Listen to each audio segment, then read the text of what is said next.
Shalom a todos, bendiciones del Eterno. Esta semana iniciamos un nuevo libro de la Torá conocido como el Sefer Bamidbar o el libro de números, como es conocido en el mundo occidental. Esta parashá tiene el mismo nombre del libro, Bamidbar, y se encuentra en Números capítulo 1, versículo 1 al capítulo 4, versículo 20.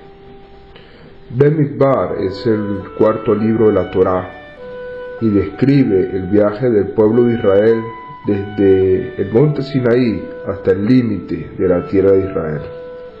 La primera sección comienza en el momento en que Dios ordena a Moshe en el desierto de Bamidbar realizar un censo de los varones judíos adultos. El propósito del censo es organizar a los varones adultos en un ejército por si fuera necesario luchar contra los ocupantes de la tierra de Israel. La expresión Bamidbar hace referencia a el desierto de Sinaí. De hecho, el texto nos dice que habló el Eterno a Moshe en el desierto de Sinaí, de lo cual nuestros sabios nos dicen que la sabiduría de la Torá solamente penetra en quien se rebaja y se siente tan humilde como un desierto, el cual simboliza sumisión, un lugar al que todos pisan. Aprendemos de este Midrash que el medio para recibir la Torá es ser como un desierto humilde. Solo entonces recibirá como regalo la sabiduría de la Torá, como está escrito en el versículo que se describen las paradas que hizo el pueblo de Israel en el desierto. Y del desierto partieron a Mataná. Mataná en hebreo significa regalo. Por lo tanto, toda persona que se esfuerza por cambiar sus cualidades de carácter, considerándose a sí misma como un desierto, es decir, viviendo con humildad, recibirá como obsequio la Torá. En resumen, para poder recibir la Torá, debemos vivir con humildad y sumisión. El Sefer Bamidbar trata en su mayor parte acerca de las leyes y la historia del tabernáculo durante los años de Israel en el desierto. Nuestros sabios nos hacen notar paralelos asombrosos entre el tabernáculo observado a través del lente que proporcionan estas leyes y la revelación del Sinaí. Estas comparaciones sugieren que el tabernáculo y posteriormente el templo y también la sinagoga habrían de servir como sustituto permanente de la presencia celestial que reposó sobre Israel en el Sinaí. Es decir, convertir al tabernáculo en el punto central de la nación, desde una perspectiva no solo geográfica, sino asimismo conceptual. El pueblo de Israel mantendría siempre el monte Sinaí en su seno. Y de la misma manera que los israelitas habían rodeado la montaña anhelando la cercanía con Dios, ahora acamparían alrededor del tabernáculo, ilustrando así que su presencia misma estaba basada sobre su cercanía a la Torá. De acuerdo con ello, el libro contiene los mandamientos para salvaguardar el tabernáculo, la obligación de las tribus de cerrar filas alrededor del mismo y de las obligaciones de los Cohanim y de los levitas cuando aquel era desmantelado y transportado. Todo ello enaltece el prestigio y la gloria del santuario, como queda representado en una parábola de los sabios. Un palacio real que no está vigilado no se puede comparar con uno que sí lo está. Además, la razón por la cual este Sefer Bamidbar es conocido como Números en la tradición occidental es por la cantidad de censos que podemos encontrar en este libro. Y en esta oportunidad la parashá nos narra el censo en el desierto, que Dios le ordenó a Moshe y Aarón que, con la participación de los jefes de las tribus, se tomase un censo de todos los varones mayores de 20 años de cada tribu por separado.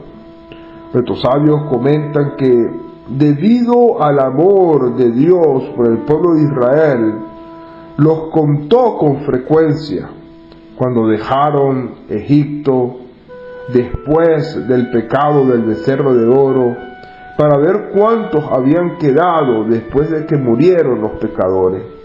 Y ahora que se hizo reposar su presencia entre ellos, entonces fueron otra vez contados.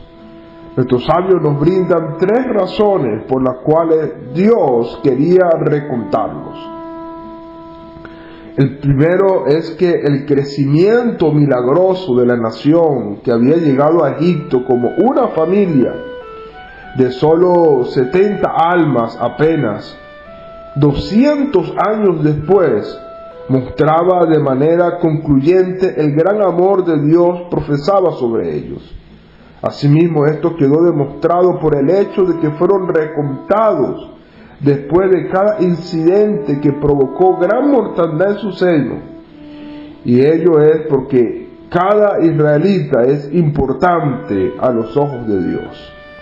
La segunda razón por la cual Dios los recontaría es que cada integrante de la nación tenía el derecho de que Moshe y Aarón le brindaran su atención personal, y el censo era una oportunidad para que cada israelita que venía ante el padre de los profetas y su hermano, el sumo sacerdote, le dijera su nombre y fuera incluido como persona con méritos propios.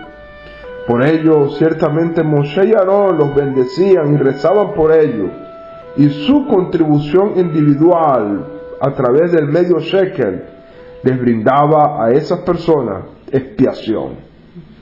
Y la tercera razón era que, dado que el pueblo estaba a punto de ir directamente a la tierra de Israel, lo que habría ocurrido si no hubiera acontecido el pecado de los espías, fue necesario un censo para aprestarse para las campañas militares que se avecinaban y saber cuántas personas reunían los criterios idóneos para que se le asignaran predios durante su reparto. Sin embargo, nuestros sabios también nos comentan una razón adicional acerca del propósito de los censos. Citando nuestros sabios, como mencionamos anteriormente a Rashi, debido a su amor por Israel, Hashem los contaba en todo momento.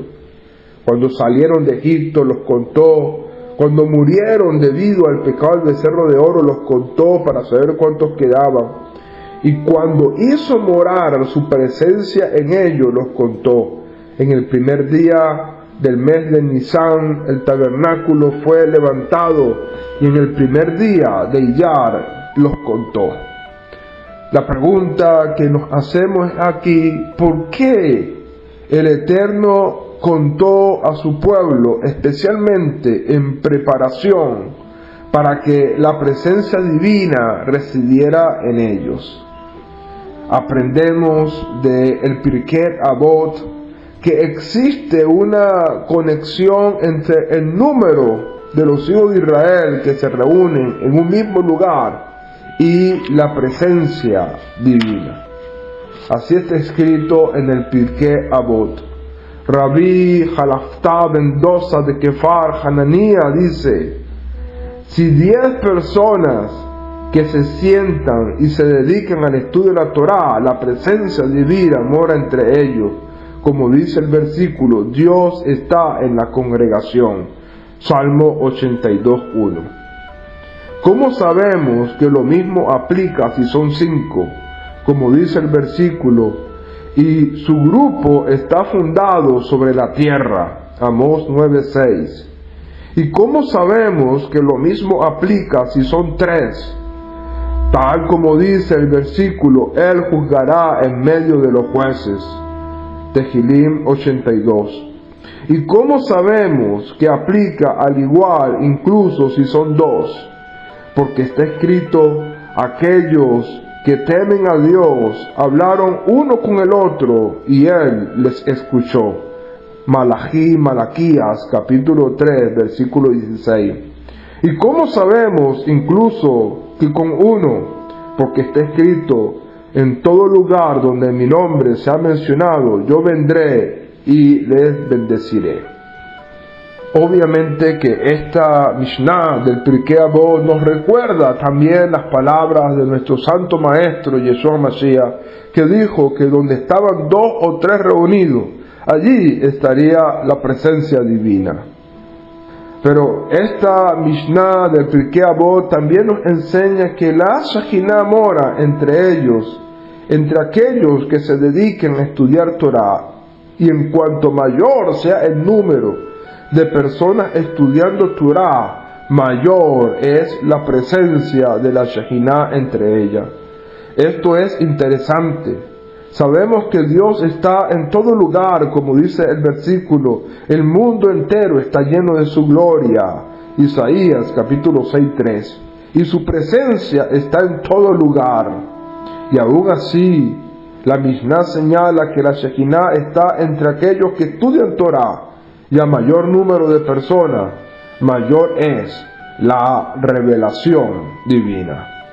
Esto nos ayuda a entender por qué la generación que salió de Egipto pudo contemplar la gloria de Dios como ninguna otra generación ha podido tener el mérito de contemplar tan grandes revelaciones como lo tuvo aquella generación que salió de Egipto. Frente al mar vieron la gloria de Dios. Cuando estaban en el desierto, constantemente la presencia de Dios se manifestaba en una nube cubriendo el tabernáculo de reunión. Y de esa manera podemos notar que en el Sinaí el pueblo vio la gloria de Dios de manera extraordinaria cuando recibieron la Torá. ¿Por qué ninguna otra generación ha sido capaz de ver tales revelaciones? Precisamente por este concepto que estamos hablando. En ese momento, todo Israel estaba junto en el desierto y había unidad entre ellos y se dedicaban al estudio de la Torá. 600,000 hombres, sin contar mujeres ni niños, juntos, estudiando Torah, dedicándose al servicio a Hashem, fueron dignos de recibir tal revelación y tal gloria. Pero una vez que entramos a la tierra prometida y cada tribu tomó su posesión de la tierra, de alguna manera los israelitas se dividieron en distintas porciones y nunca más tuvimos la experiencia extraordinaria de estar todos unidos en un lugar estudiando Torah para recibir esa gloria.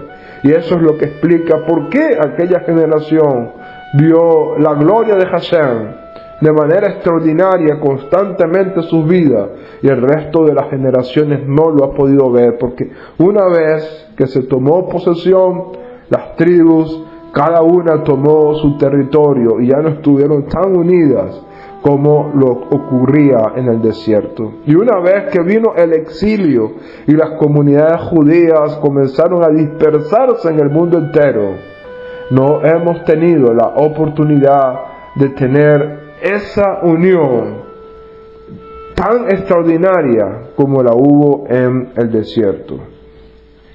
Solamente cuando Mashiach recoja a los hijos de Israel entre todas las naciones y nos lleve a nuestra tierra y nos junte para servir a Hashem, veremos la manifestación de la gloria de Hashem bajo el liderazgo de Mashiach Tzidkeinu. Baruch Hu, Baruch Shemo. Entre los tópicos que podemos encontrar en esta Parashá Bamidbar, podemos encontrar el tema del censo, que se encuentra desde el capítulo 1, verso 1, hasta el verso 19, donde los hijos de Israel son contados por tribus y por cada una de las familias que consistían cada tribu. De hecho, nuestros sabios nos hacen notar una coincidencia del todo inesperada.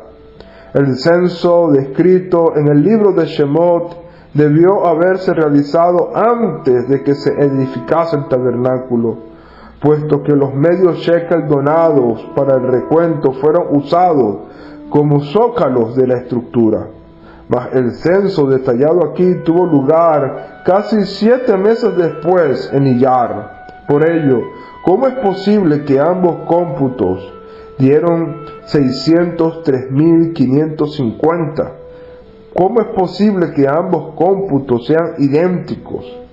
Pues indudablemente en los meses intermedios mucha gente murió y otros llegaron a la mayoría de edad. Nuestros sabios responden que para efectos del censo todos los hombres recontados fueron quienes tenían 20 años al arribo del Rosh Hashanah del año anterior, y quienes llegaron a la mayoría de edad en el transcurso del año no serían contados sino hasta el próximo Rosh Hashanah.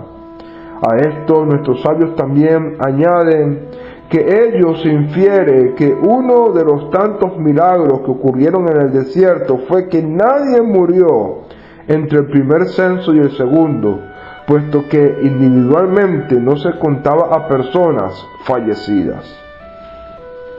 Esto es algo extraordinario que según nuestros sabios nos hacen notar. Sin embargo, hay algunos sabios que discrepan esta posición y sostienen que se recontaba a la gente en función de la fecha de su nacimiento, no de su edad a partir de Rosh Hashanah.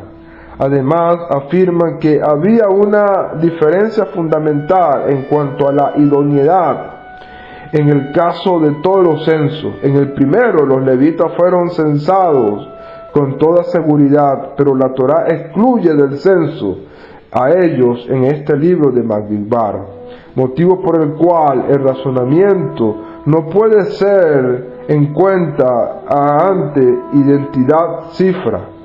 Mas nuestros sabios dicen que sin duda alguna muchos murieron entre ambos cómputos, pero quienes llegaron a la mayoría de edad compensaron no solamente a esos, sino que también a los levitas, quienes no estuvieron incluidos en el segundo censo, y por lo tanto el hecho de que ambos totales hayan sido idénticos fue una coincidencia extraordinaria. Además del tema de los censos, también se nos habla en esta parashá de la organización del pueblo en función al tabernáculo.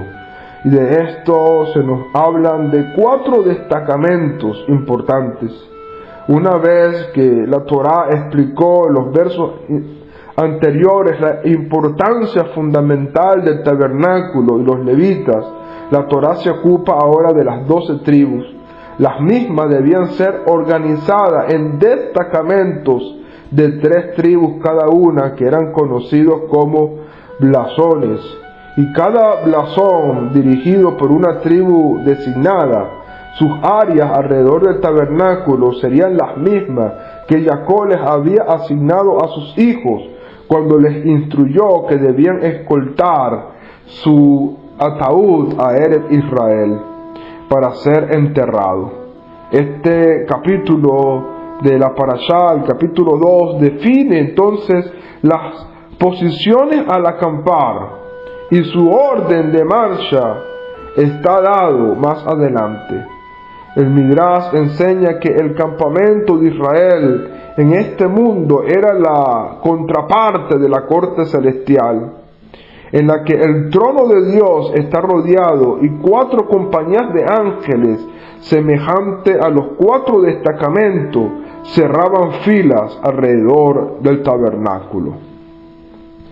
Entonces, nuestros sabios nos dicen que esa organización extraordinaria de 4 destacamentos, donde 3 tribus estaban reunidas juntas para formar un destacamento, fue algo que desde antes nuestro padre Jacob pudo vislumbrarlo proféticamente.